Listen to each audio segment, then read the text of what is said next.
What's up guys, Levi here and welcome back to my weekly music review. So I didn't do one for last week because I had a look through all the new releases and everything and there just wasn't really anything that really caught my eye or grabbed my attention. There was the new Avenged Sevenfold EP, but let's be real, nobody really wants to talk about that. But this week there have been some new releases, some that I want to talk about, and we'll get straight onto it. So we'll start off with Electric Callboy, who have just released their latest single from their upcoming album, Tansnied. Hopefully I've pronounced that right. But they released the song The Way You Are, which, yeah, when I saw the image caption on YouTube and it showed them dressed up like a boy band, I was thinking to myself, I think I know where this is going. And then I opened up the video, started watching it, and it comes up with a disclaimer. I was like, yeah, this is probably going to be Hurricane 2.0. And I've got to say, like, this band, they're just so fun to listen to watch the music videos. Basically, the first half of the song is a boy band song akin to stuff like Backstreet Boys, which, as a fan of Backstreet Boys, I really did enjoy that bit. And it just shows how diverse they are as a band, that they can do songs like that so well. Like, they can do boy band songs so well. They can do German Schlager so well. And then it's just the performance from the band in general, like the dance choreography, which is wild to see in a metal song. But again, it works. And then you get to the end of the first chorus, and obviously it just kicks in, goes up to 1,000. That second half, oh my word, like that was heavy as fuck. Kevin's vocal performances, when it gets to the heavy stuff, has always just been incredible. But just the band as well, just like how tightly knit they were in making something that was heavy, but it was also enjoyable. Like, they weren't going overly heavy just for the sake of it. And I like that they included like different elements from like heavier songs. You know, you had the dual vocals during the You and Me as One bit. They had the like the symphonic elements to it as well, which I thought was incredible. Shout out to Nico for doing that moan during the heavy bit, and then it goes back to the Backstreet Boys type of song that they were doing before that. Overall, this band's, they're insane, but insane in a good way. I hadn't heard the last couple of singles before. Like, I hadn't heard the one from The Offspring, and then they did one in collaboration with I think it was like a video game or something like that. But I think I'll just hold off on listening to those now until the album comes out, because it comes out in like about 2 weeks, I think, if that, maybe a week. But yeah, overall, new Electric Callboy song, really enjoyable. Gonna be probably playing that an awful lot as a fan of Backstreet Boys and heavy music. Next up, we have President with Dark Heaven. I know that President are kind of a bit of a Marmite band still for a lot of people. There was the whole talk of them basically being a corporate plant, but I think that they're doing well enough to prove that they're just more than a corporate plant. I mean, when you realize who the singer of the band really is, you know that he's got connections within the music world. You know that he's got the chops to write really good music. Yeah, so I view the band as less of a corporate plant and just more of a tight project, because everything they've released thus far has been enjoyable to listen to. Yeah, on the King of Terrors EP, there was a little bit of a criticism that the vocal effects were being a little bit overused, because we know that the lead singer has got a good enough voice without having to use these vocal effects. I mean, I've been listening to the lead singer's music for years, you know, ever since he was in a band about fighting stars, you know, singing about going to the year 3000. I do know who the lead singer is. I'm just trying to, you know, keep the whole mystique going in terms of the band. But Dark Heaven, I really did enjoy this song. Like, it was a bit of a heavier start, and to hear Charlie just singing in the way that he was during the verses, a bit more of like a rap sort of style. I thought it was really cool. It was really interesting. Brought something fresh and new to the table. And just the lyrical content as well, being about religion, I thought it was a very strong track. I thought it was a very like meaningful track as well to listen to. What I will say as well is that my main criticism of the King of Terrors EP was that they felt like incomplete songs. It felt like, you did verse, chorus, and then like a breakdown and a song ends, for example. Everything they've done so far for Blood of Your Empire that's coming out in just over a month, I feel like it has just been a little bit more complete than what they did on the EP. I kind of feel like the EP was just to give the fans a bit of a taste of what was to come. Overall, I really enjoyed the song, and I'm looking forward to seeing what else President does going forward. I'll be anticipating their new album coming out.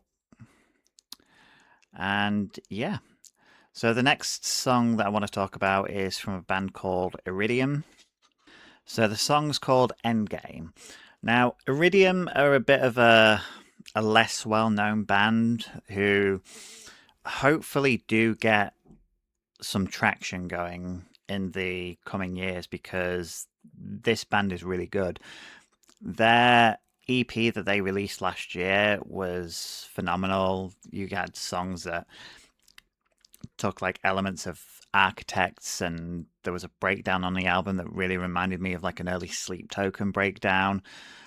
The use of dual vocals, so you got one person that does the harsh vocals, you got the other person doing the clean vocals, and it just works really well. I find their use of trap elements that they use in some of their songs is quite strong.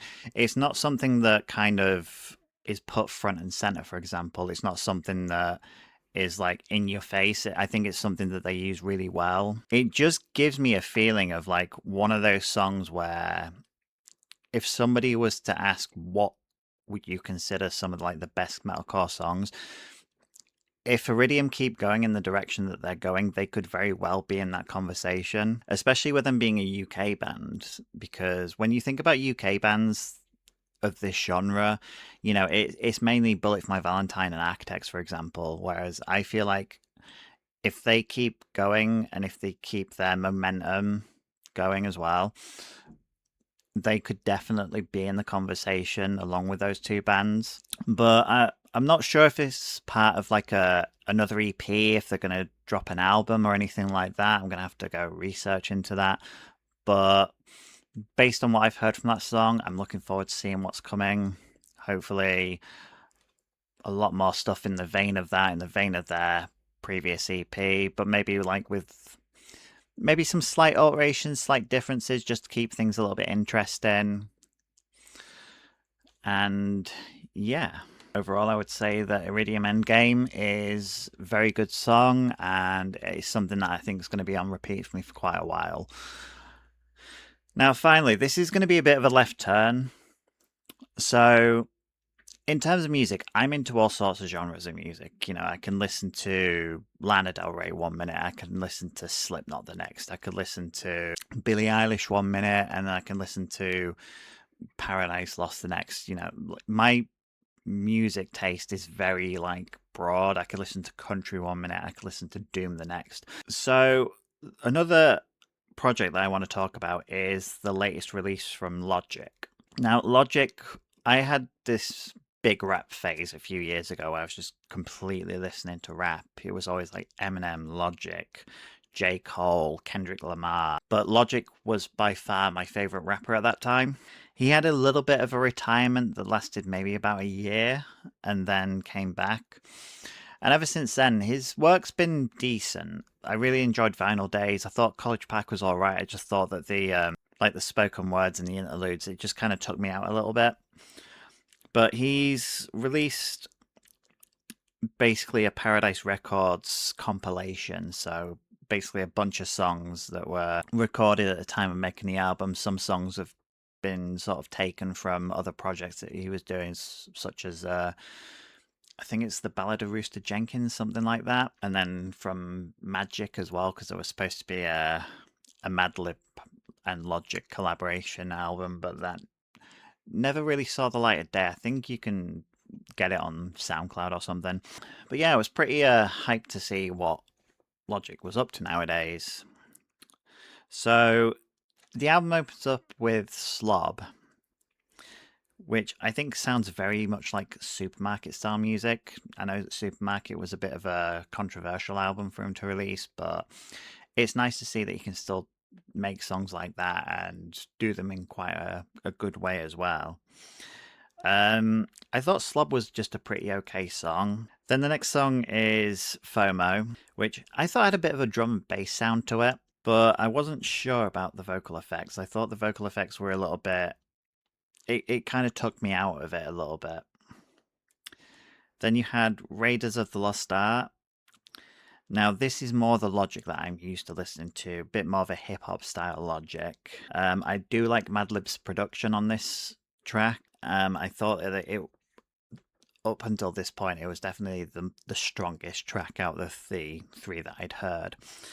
And I just liked the use of all the pop culture references that he put into the song. Like every sort of line, he was making a reference to some sort of film, which I thought was really cool. Then you've got Old Logic, which is basically a remake of No Biggie from his Sinatra era. And I just love the use of the older Logic elements, the samples that he was using at the time. So the first verse was from No Biggie, and then the second verse, from the sounds of things, it was very much a modern day Logic,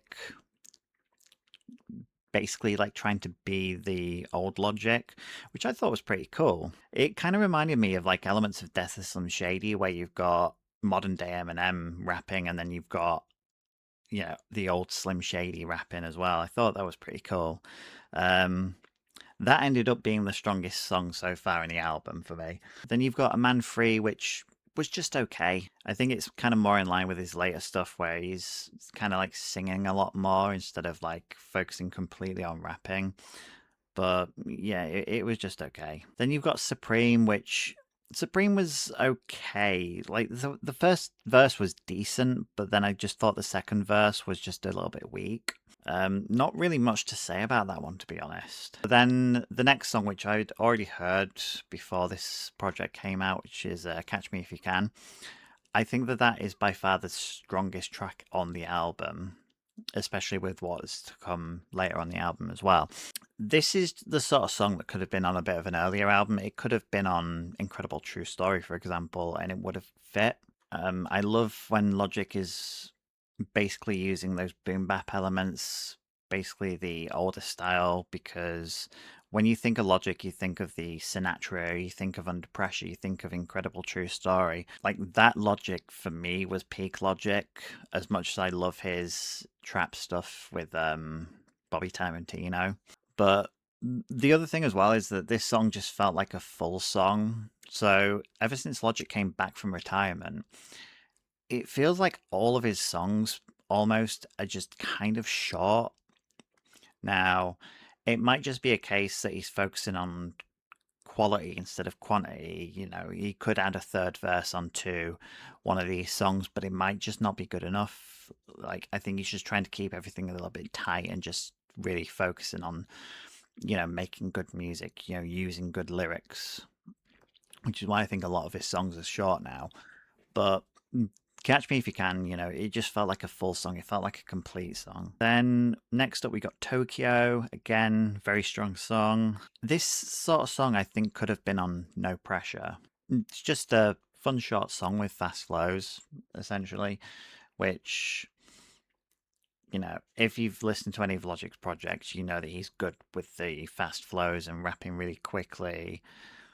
So it's nice to know that he's still kind of got that in his bag, even if he doesn't do it as much anymore. Then the next track is Round About Midnight. Again, it's old Logic, but on a new beat, which I thought was really cool. It was like Common Logic, Midnight Marauders, and I just like the fact that, because I hadn't listened to Logic's Sinatra stuff in a very long time, And hearing the lyrics and just sort of him self-predicting about how some of his stuff's going to be mixed, like I might release this album and not everyone's going to like it.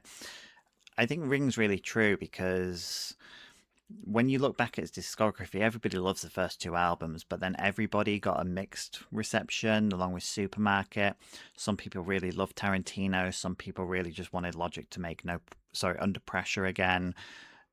Even when Logic did Young Sinatra 4, the reception on that was mixed, saying that this was probably his weakest Sinatra release. Even I, guilty of it, because at first I thought No Pressure was such a good album, but I don't think it's really aged well. Um, Same with Confessions of a Dangerous Mind, which was probably his most mixed album. And I loved it at first, but then I looked back on some of the songs from that album and I was thinking, yeah, this hasn't really aged all that well. So it's pretty cool that he kind of knew what was going to happen. He'd already sort of thought about it, come to terms with it, and just basically released what he wanted to release. Then the next song was Call Them Less. So the whole Thank God bit that he kind of repeated a lot gave me Kendrick Lamar vibes, which was probably the most interesting part of the song because I'm not gonna lie, I was kind of bored with this song. It's definitely the weakest on the album. It's cool that he's getting his buddies to jump on tracks with him every now and again, like Castro and whatnot, but this song just wasn't it for me. Then you've got Bad Motherfucker, which definitely more of a Supermarket style song. Overall, it was a decent song. Like, I do prefer Logic when he raps, but I still don't mind when he wants to sing every now and again. And I think that this was definitely one of the tracks that is one of the better songs that he just sings on. Again, he just kind of talks about his past, about how his mum had struggles, his dad had struggles. Overall, I thought Bad Motherfucker was a really good song. And then It's All Your Fault. So this song was a bit of a different one. It sounded like another band, and I just can't put my finger on it. For some reason, Tame Impala just keeps coming to mind. But overall, the song was pretty decent, but I do feel like it's kind of repetitive as well. It just kind of feels like when you listen to some WWE entrance songs on Spotify, it's basically the same chunks of it that are just repeated and kind of like copy and pasted just to make the song last a little bit longer. That's kind of the vibe that I got from it. But overall, this isn't Under Pressure. It's not The Incredible True Story. It's not even Vinyl Days for me because I think the Vinyl Days is some of his strongest work in years. It's not even his Sinatra work, but it's still a decent record overall. Logic just seems to be in that stage of his career where he's just able to do what he wants, and props to him for that because you get a lot of people that are still trying to chase the fame. You got people that are still writing music because they feel like they kind of have to, but you can just tell with his music that he really enjoys to make it, which is why he does it. He's not bound by anybody to do it. He's not being forced to do it. He's just making things that he wants to make, which I think is why he couldn't really stay retired. Yeah, Supermarket was pretty panned when it first came out, but the fact that he's still basically chasing that style of music because that for him was a passion project, it was really cool to see. I have to say though, Catch Me If You Can is definitely the best song on the record. I heard that song a year ago and it's still one of his strongest songs that he's done in quite a while. Special mentions to Old Logic and Roundabout Midnight because obviously they used vocals from older Logic projects, which I really did enjoy. But then again, that might be a bit of a biased take because of how much I enjoyed the earlier stuff that he did. If he could maybe release some more of his old music, but just on like newer beats, because obviously most of his Young Sinatra work was sampled, which it's a pain in the ass to get clearance for it so that you can release it and still, make money off of it and not be hit with a copyright claim, or anything like that. So I thought it was pretty cool that he was able to release songs like that, but on newer beats. And if I wouldn't mind him doing it with other songs as well that we didn't get, because we obviously got the Young Sinatra Volume 1 collection a couple of years ago. But if he's not able to do like a volume 2 or anything like that, I think using those lyrics but on newbies, I think would be satisfying enough. That being said, Call Them Less, I just can't get into. Like, I don't even think it's a song that I'd have to listen to a few times for it to click or for me to just get into it. I genuinely just think it's kind of a boring song, which, I don't want to think that about the work and effort people are putting in, because when I think about it, I'm not making music, so who the fuck am I to talk, about the effort that he goes into making his music, which is why I don't try to be overly critical when it comes to things that I don't like. But yeah, overall, I just can't get into it. FOMO again, it's just because of the vocal effects. I'm not sure if that's one that I'm gonna be thinking, when I revisit this record. Oh, I really want to listen to FOMO. I don't think that's gonna happen, but I'll probably still listen to it. But like I said, it's just not the song that I'm coming to this album to listen to, essentially. But yeah, overall, I really did enjoy this new Logic project. It keeps up his streak of not going a year without releasing an album since I think it's since he first started releasing music. I don't think he's missed a year without an album release. But yeah, overall, I did enjoy the project, and it'll be exciting to see what happens going forward. I know he released 4 albums as like part of a pre-order with the film Paradise Records, but it'll be interesting to see if he's got anything else lined up. I think the years of Logic releasing 2 or 3 projects a year, I think is kind of over. I think just like a once a year thing. I think it's a bit of a sweet spot. But yeah, that's my overall review of all the latest tracks from this week. Anybody else has any opinions on songs that they like or what I've already spoken about, let me know. And thanks for watching. I'll see you in the next one.